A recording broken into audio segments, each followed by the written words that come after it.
Welcome to the channel, Rev Dr. J.W. Morrison, theologist. Covert emotional incest and psychological abuse.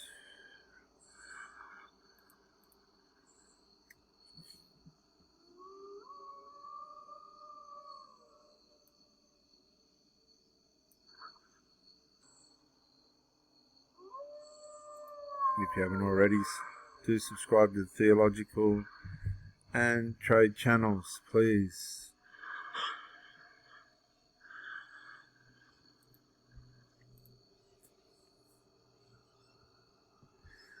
So you have met somebody and things going along at a nice pace. You're getting to know one another. You haven't had sex yet. You're going to take it slow. You're going to give some wisdom to this and allow time to do its bidding in this relationship.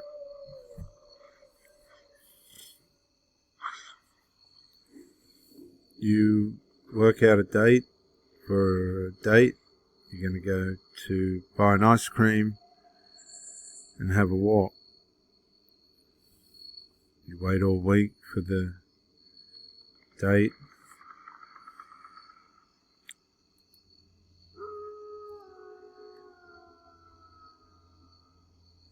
And it's about an hour away before you meet and you get a text, "I can't make it. Sorry, I can't make it.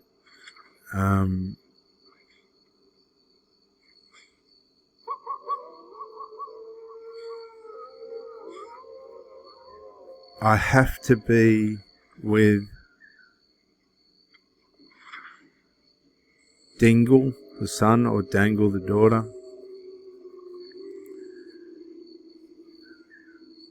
They've broken up with their boyfriend."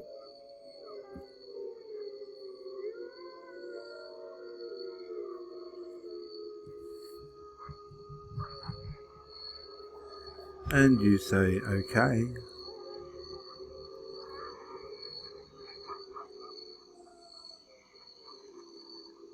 Now, in the real world, viewers, that's the first sign of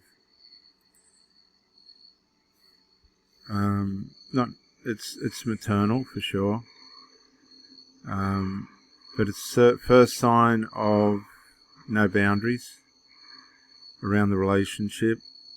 It's putting the relationship on the back burner for maternal interests, and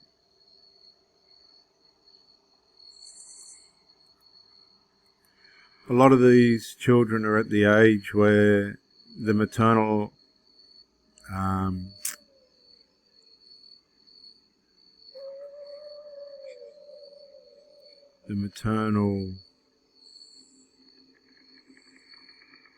absolute is expired. See, a lot of these adult children expect the maternal absolute, that means commitment, to go on into the right through their whole life. Well, it's not how it's meant to be. And this is a deception in modern day culture, and I think it's always been there. Maternal commitment has an expiry date. And I think that's 16, isn't it, or something? Maybe 18. But a lot of these people today are going beyond that because it gives them a sense of what? Security. Security. Identity.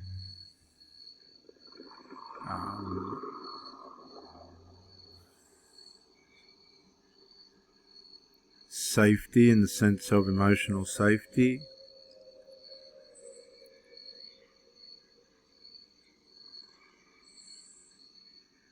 And what this can do, this connection, this over maternal connection, can undermine the parents' need to have a relationship because they change that need towards their children. It undermines the children in their relationship because it puts a emotional connection to the parent that shouldn't be there, that should be to their partner. And this all disintegrates into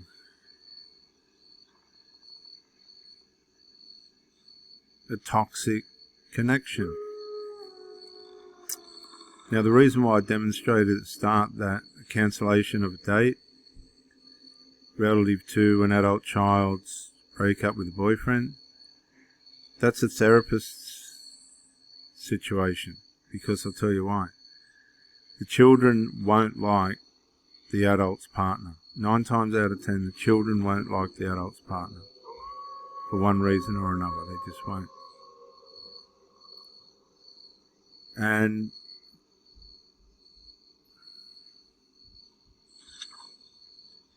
now we have an adult that's made commitments and that really should keep them unless there's a death or something, changing those commitments to suit an end of a child.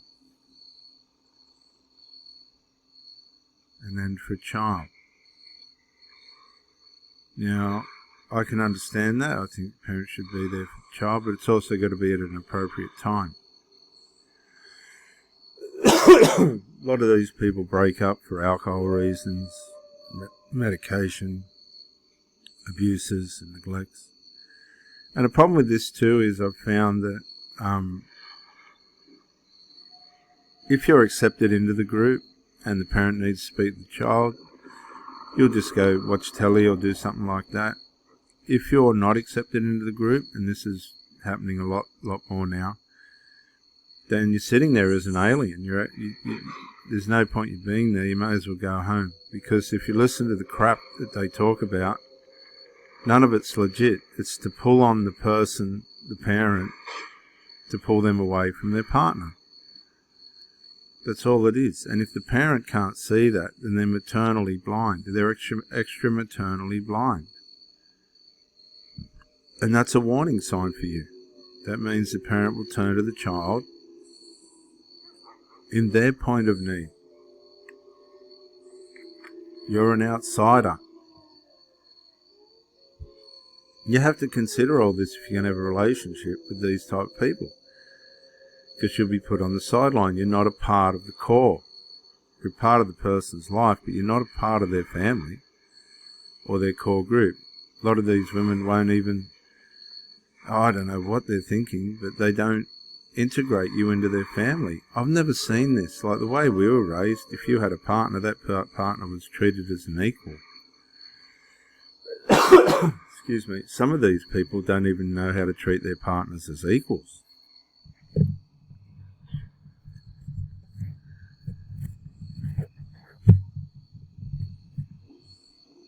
And it's vile and it's disgusting.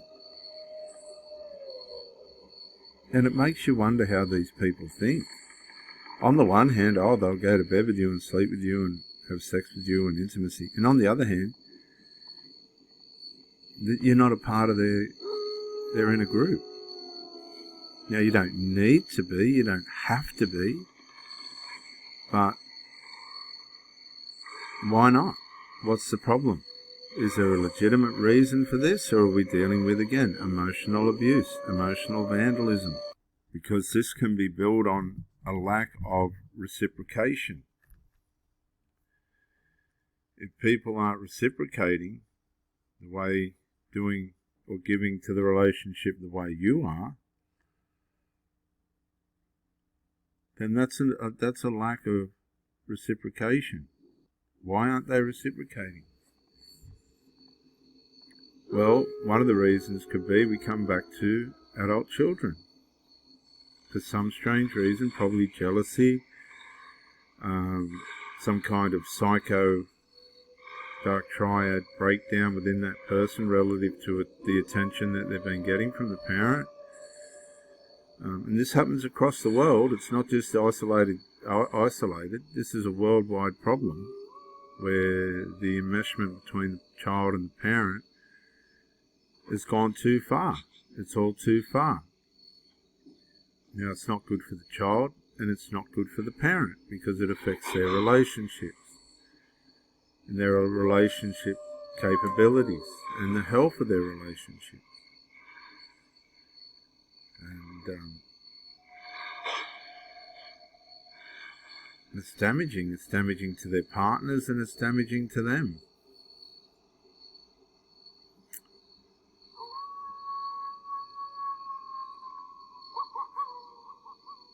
What it does is it wastes time. Time gets wasted, arrangements get changed.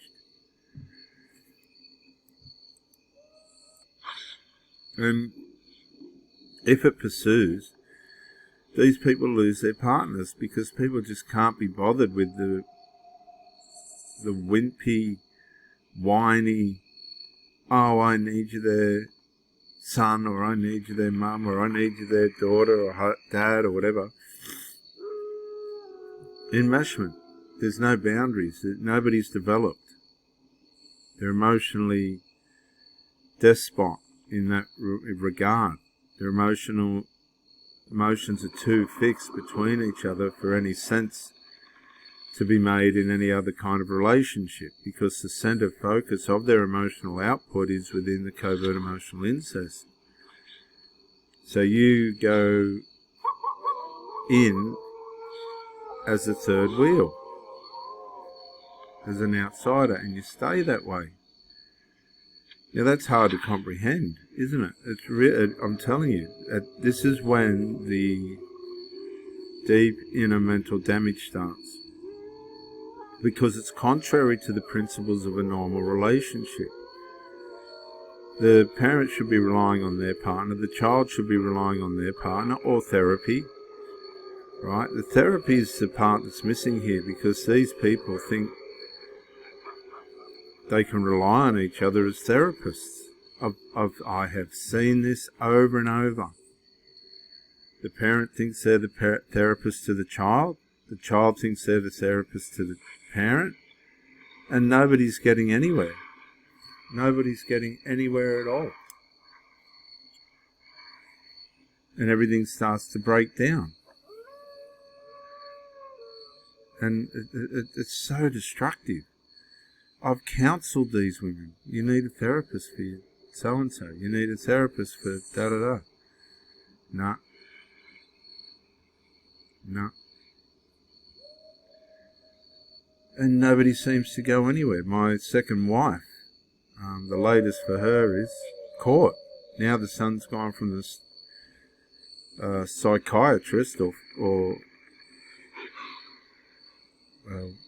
what are they called? The psychologist to court. And, you know, they're complaining because the father won't give any money to... Why would he? Why would he contribute to the mother's... what the mother's done with those children, which is absolutely destroy them? Why would he contribute to that? No. Those children are grown up now. They can sort themselves out. But you've got these mothers that will not let these children grow up. And these children just don't know what to do. Because they're culturalised to believe this stuff's all right, and it's not. It's not.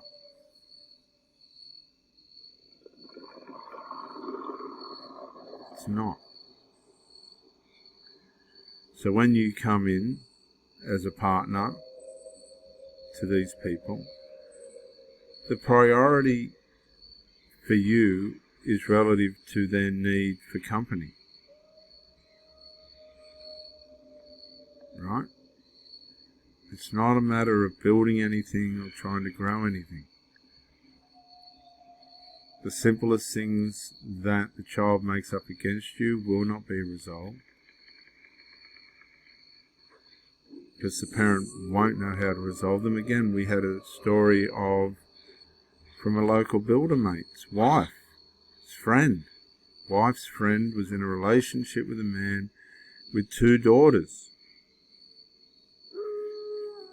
The daughters didn't like his partner.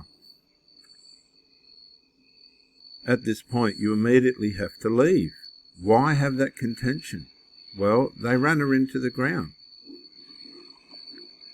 And the father let them. I know most of my stories about women, but I'm telling you, the fathers, the single fathers with their children, daughters, are no different. I don't give a... You should not be in that position with your children. And this is what can happen with covert emotional incest. You're just a tag on. Once the children go into hostility with you, if the partner hasn't done anything, just walk away. Just walk away. Leave them alone. Okay? Otherwise you're just going to be a convenience for that person, and you'll be wasting your time. There's too many good things you can build with people just to be a convenience. So, number one, recognize the dynamic between the parent and the children.